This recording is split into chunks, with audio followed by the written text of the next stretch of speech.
So if you haven't done so, like, share, and subscribe to Life Simplified with Dr. C. But I'm going to give you some tips. So if you're a teacher or a future teacher or thinking about teaching, then let me give you some tidbits of advice that might be helpful for you. So you thought about being a teacher. Let me give you some tips that I wish somebody would have told me before I got into education. I've been doing this for 20 years now. So these are some tips and pitfalls that I learned in the beginning that will definitely save you in your teaching career if you're trying to be in it long term. Tip number 5, take your student teaching internship very seriously. For this reason is that you're going to go into the classroom, you're going to work with kids. If you find out that you don't like kids, get out. If you find out that you don't like the workload, get out. If you decide that, this is too much mentally and it's very stressful for me, get out, because it doesn't get better. That's tip number 5.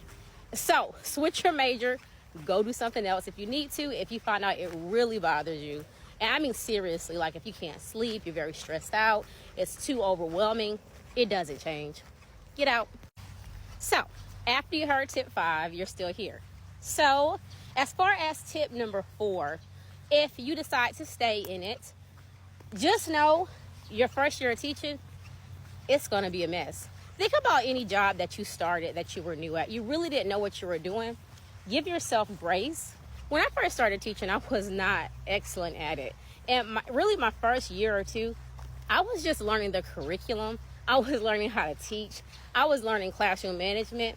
And it's kind of like your first child. It's like, they're sacrificial. Hate to say it like that, but they are, because you got to learn what you do so you can get better at it. And it takes time. So years 1, 2, and maybe 3 might be a little rocky. So buckle up. So tip 3, if you make it to year 3, things get better. You learn how to deal with the demands of the job and how to manage what you have going on, as well as your outside personal life. This is a natural pattern of progression and trajectory for everyone. Little story about myself. First years of teaching, I'll say first year I was bad. I thought I was doing a great job, but I was really bad looking back.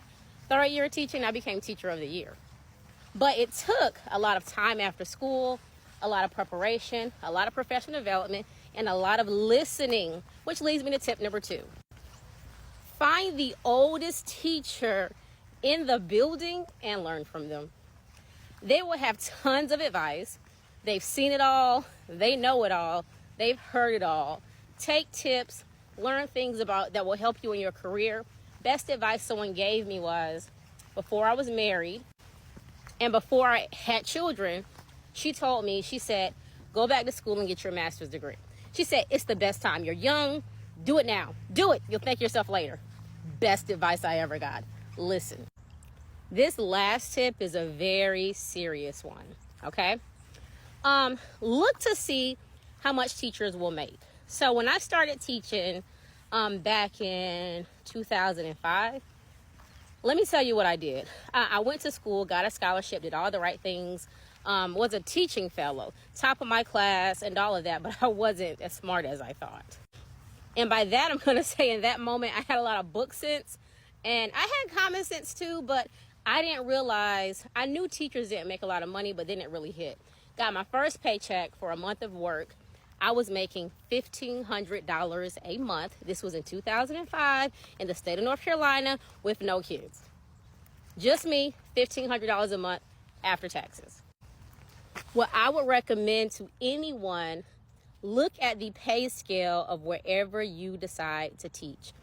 And for me, I didn't want to move back home. I wanted to live on my own as I had been in college. So what I decided to do was I taught full time. I did nightclub security and I worked at Walmart. I had 3 jobs. So the best thing I can say, my number one thing, look at the pay scale of where you plan on working. Now, I know you might want to stay close to home, but there are tons of states. There are some places where teachers can make 6 figures. Yes, in education. But a lot of places have a higher than mid-range salary. Now, that's uncommon to make 6 figures, I can tell you. But there are some.